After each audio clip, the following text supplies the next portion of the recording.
Hello everyone, तो हम आज बात करने वाले हैं खेसारी लाल यादव जी और शिल्पी राज का एक बहुत ही बेहतरीन देवी गीत के बारे में, जिसका पोस्टर आ चुका है और फुल वीडियो सॉन्ग का रिलीज डेट भी आ चुका है। और इस गाने को लिखे हैं कृष्णा बेदर्दी जी और इसमें म्यूजिक है आर्या शर्मा जी का। और इस गाने को गाए हैं खेसारी लाल यादव जी और शिल्पी राज जी, जो कि आपको स्क्रीन के ऊपर दिखाई दे रहा है। जिस सॉन्ग का टाइटल रखा गया है पुरिया ले ले अइह, जिसका टाइटल है पुरिया ले ले अइह। और वीडियो में आपको खेसारी लाल यादव जी दिखेंगे और स्क्रीन पे ये हीरोइन दिख रही है, ये दिखेगी। और इसका नाम मेंशन नहीं किया गया इसमें, इसलिए हम आपको नहीं बता सकते। और देवी गीत 2023 का है खेसारी लाल यादव जी का।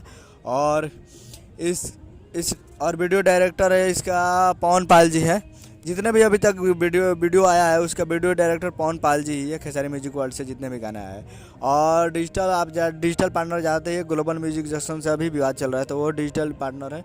और पोस्टर अरुण देव जी इस डिज़ाइन किए हैं, जो कि काफ़ी बेहतरीन पोस्टर है। और ये कल सुबह में आ रहा है, तो कल सुबह में तैयार रहिएगा फुल वीडियो सॉन्ग देखने के लिए।